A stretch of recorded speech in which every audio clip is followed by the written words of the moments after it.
Hello, everybody. Welcome back to the Wrestle Podcast, episode 59, brought to you normally by your boys, Zach Foreman and me, Tanner Fred. But as you can see again, second week in a row, just me, just your boy, Zach, once again, professional individual, got things going on, things he's got to take care of. Hoping to get him back next week for our Clash at the Castle predictions. Should be back, should be a good ep. Make sure to tune into that when it comes. But in the meantime, you're stuck with me. Probably going to keep it a short episode once again. Not trying to take up too much of your time. Again, not too much going on in wrestling this week. We got some exciting stuff to talk about. So, let's jump right in. Let's dive right into it. Outside the ring news. AEW. Jon Moxley, officially AEW Unified Champion. Defeats CM Punk in about 15 and a half seconds in very underwhelming match, but potentially decent story. It seems like the story we're going with here is, CM Punk came back too early, he's hurt, injured the foot, Mox took advantage, now has both belts, or one belt, whatever they're going to do with that. But it seems like when CM Punk is fully healed down the road, they'll have a real match. CM Punk will probably win, become a two-time AEW champion. There's a lot of speculation about this match, because there were some rumors about CM Punk being unhappy and all this other stuff. So this might just be like a shot at he will put guys over or whatever you want to say. But that's really what's going on there. I think that's it for outside the ring or AEW related things. Yeah, that's pretty much it. So jumping into WWE, SmackDown was really good this past Friday, the 19th that was. Had an awesome fatal five-way number one contenders match for the Intercontinental Championship. It was Sami Zayn, Corbin, Sheamus, Madcap, and I believe it was Shinsuke was the last one. I think Shinsuke was the last one. Let me double check on that just so I don't give you guys false information here. No, I apologize. Not Shinsuke. Ricochet was the last one, and they had a sick match. Definitely go check that out if you can. It's on Hulu somewhere, probably. Sheamus winning was probably the right choice. Him and Gunther are going to have an insanely physical match in the UK, of all places, which is going to be crazy. But this was good storytelling throughout as well. Like, Sami Zayn is kind of becoming a little bit of a face. It did help him that they were in Toronto, so a little hometown hero there. But he looked like he had a shot. But then the dastardly heel, Corbin, costing him. And then Corbin getting kicked his head off by Sheamus. So, yeah, this was a damn good match. One of the better matches of the year for WWE for sure. Definitely sets up an interesting match with Sheamus and Gunther, like I said. And it will really make it interesting when Zayn finally is kicked out of the bloodline. Him and Roman might actually have like a decent feud. That actually might be cool. So definitely something to look forward to for that. Sami Zayn, again, we say a lot about Sami Zayn here, but can't get enough about that guy. Can't say enough about that guy. Fantastic, fantastic performer. When they need somebody to go, they call on Sami and he performs every time. In addition to the Fatal 5-Way on SmackDown, what else did we have? Oh, we had the Women's Tag Title Tournament match. So Toxic Attraction and then Natalya and Sonya. Cool to see them using NXT tag teams. Originally, this was supposed to be Nikita Lyons and, oh God, what's her name? Zoe Stark instead of Toxic Attraction. But I think Zoe got hurt with her match against Mandy, or hurt. I don't know if it was a shoot or not. But Toxic takes the place, wins the match. Now Gigi's hurt. So they're having a second chance qualifier with Natalya and Sonya. And I don't know who the other team would be. But that will happen, I believe, tomorrow, the 26th. Yeah, that's when that will happen. Ronda is getting over a little bit to the dismay of us. But she's getting better. She's getting better. If she can continue to do this and just be, don't really talk that much. Just be like, yeah, I'm here to kick people's asses. And that's it. And just, do what you do. That's fine. That's what Ronda can do. This is definitely, the most over she's been in years. Probably since, she hip-tossed Triple H at WrestleMania. but it definitely adds some depth to the women's division having Ronda be good. Charlotte should be back sooner rather than later. I don't think they want to do too many returns like all together. So I think they had the Bailey stuff, so we left Charlotte out. But like her 2 months thing happened right after Mania. That was May. We're in August. So we should be coming up on that on her broken hand. But yeah.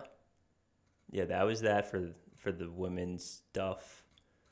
What else we got? All right, to close out SmackDown, we had Drew and Roman come face to face. Now, for those who watch this podcast, Roman is the greatest thing sent from God, according to especially Zach. But Roman's doing the best work maybe ever right now. And I was all in on there's no shot Roman loses. After this past Friday, I'm still in on Roman winning, but the percentages have definitely flipped or definitely changed. I don't think Roman's 100% winning anymore.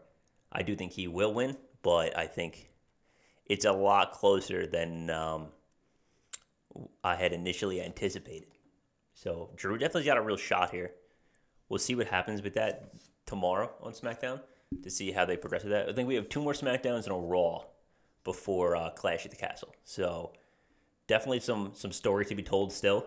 We'll see what happens on Friday. But yeah, that was a sick way to end the show. Having Drew kind of stand over Roman with both the belts. Potential signs for the future. Potential. Moving on to Raw. Another tag team title match, or not title match, but tournament match. We had Io Sky, Dakota Kai, versus Asuka and Bliss. I think having Bailey's little faction, who needs a name, I think they're called, kind of unofficially called Damage Control. So I'm just going to refer to them as Damage Control from now on. But having Damage Control go over was really smart. Keeping Asuka and Io kind of away from each other was also really smart because a lot of people are looking forward to that confrontation.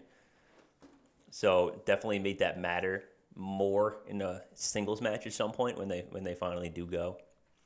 But it seems like Damage Control is destined to win these belts.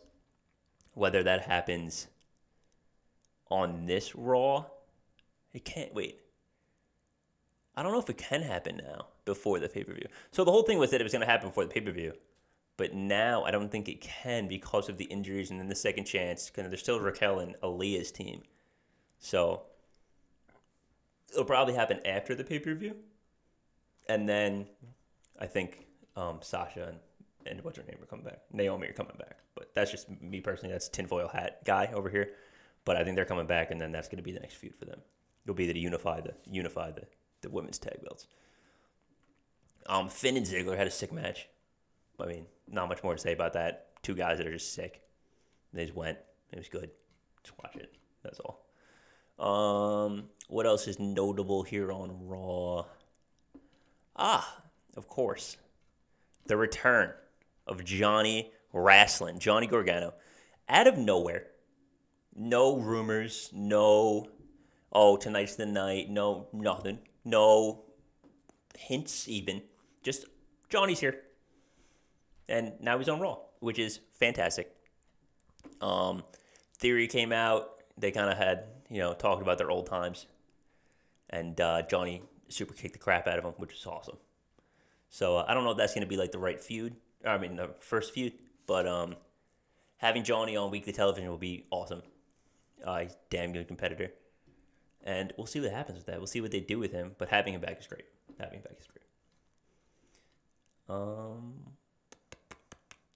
And then we had Edge and Priest, which was a good match. It's just I'm over this feud. I know a lot of people are the whole Beth Phoenix thing at the end with the chair was cool, and it was cool. But are we really gonna do another mixed tag match with Edge? Really? We just did this. We're gonna do Finn and Maria instead of Miz and Maurice. I don't know. I'm not here for it. I'm a little over that. Mixed tags in WWE tend to be poor because it's not real mixed tags. I mean, it is, but if they let it be a real intergender match, that will be sick. That will be an awesome match. But I don't know if WWE is ready to jump that hurdle yet. They've been changing a lot of things under H, but that one might be a little bit too big of a hurdle to cross. To really jump from men only hitting men to men hitting women. So we'll see where we go with that. I doubt it's going to happen, but people have been talking about it, especially because Rhea's been very physical with the men lately, and they've been like teasing that like no one's going to hit her. So maybe somebody will. Maybe that's how we get the Rated R superstar back, is he just spears Rhea. That would be sick. I would be here for that. But yeah, that was pretty much it for Raw. WWE television has been really good. It's been really, really good, guys. It's definitely worth the watch. If you haven't been watching, recommended. And then NXT. So kind of piggybacking off what was most of our episode from last week. And it was NXT, basically. Because they kind of moved into... Sorry, they had their pay-per-view, Heat Wave. But it seems like with the fall of NXT UK looming in the distance, for those who don't know, they're ending NXT UK, moving to NXT Europe, it appears. So they're kind of rebranding everything, and it looks like they're going to get rid of all of the... Well, they are going to get rid of all the NXT UK belts. So, first match officially set for NXT Worlds Collide. Braun Breaker, Tyler Bate, unification of the NXT titles. So the NXT UK title and the NXT title. This will be Braun. This needs to be Braun's best match because Tyler Bates... I'm just going to say this, and Zach might have issues when he watches this. Tyler Bate is going to be Braun's best opponent so far. He's damn good. He is the only two-time NXT UK champion. He was the first NXT UK champion. He will now be the last NXT UK champion.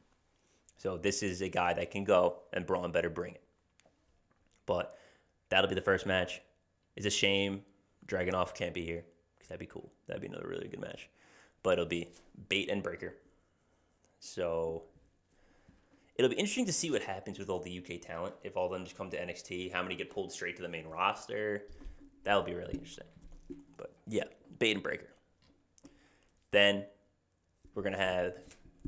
Well, there was a NXT UK Championship match between Briggs and Jensen and then Gallus, which ended in a count out, I think.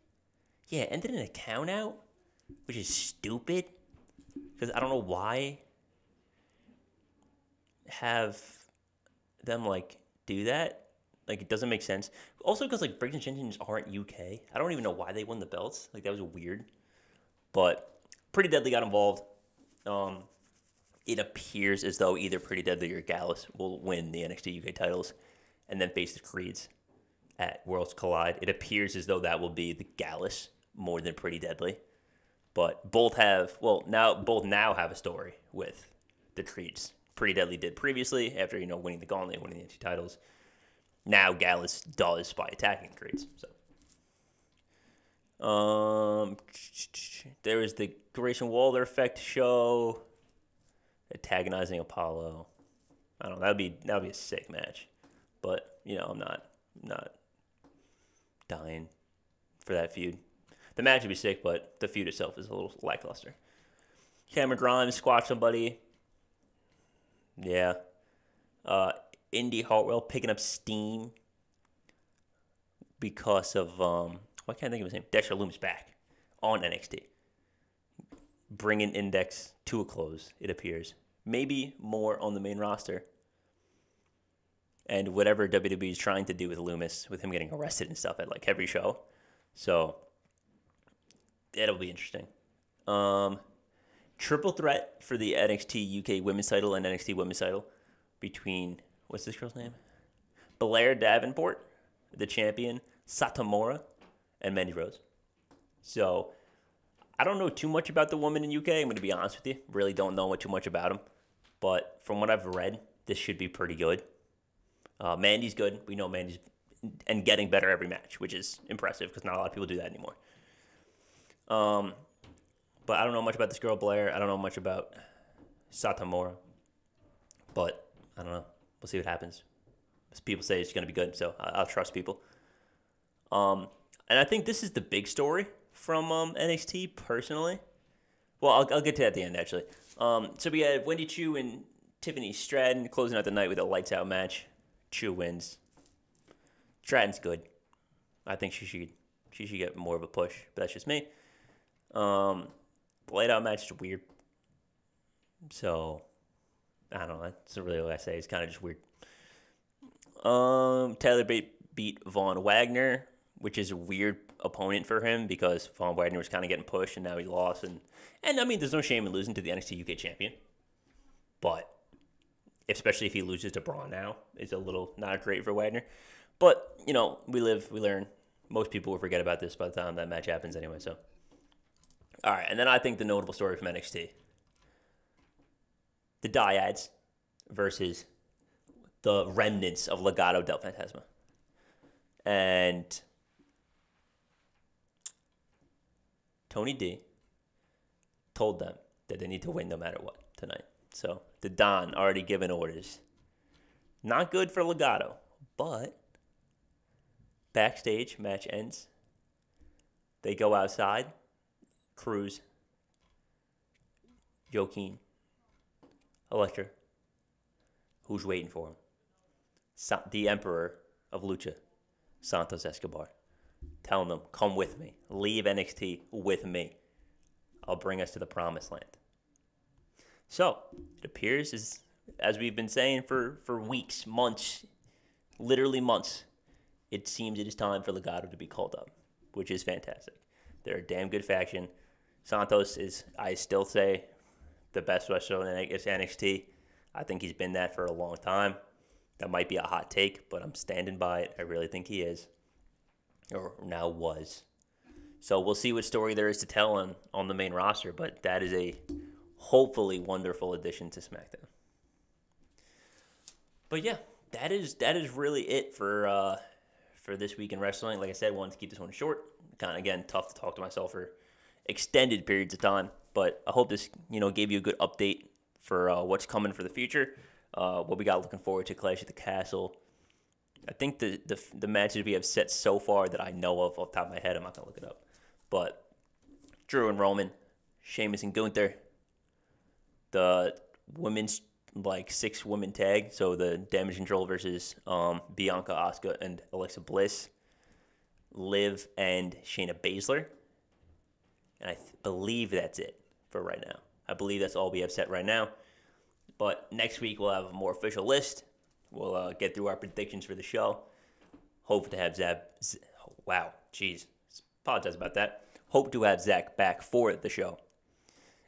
And yeah, that'll be that. All right, guys. Appreciate you tuning along. If you like the type of content, like the weekly wrestling updates, content, opinions, anything, go ahead and like and subscribe down below. Comment. Let us know what you're looking forward to Clash at the Castle. Let us know what you think of Legado potentially going to the main roster. Let us know what you think of Johnny coming back. That's a big one. Let us know what you think of that. We're on Spotify. We're on Apple Podcasts. We're on Instagram. We're on Twitter at @Wrestled_pod. All the links are down in the subscription. All the links are down in the description below. All right, guys. Peace.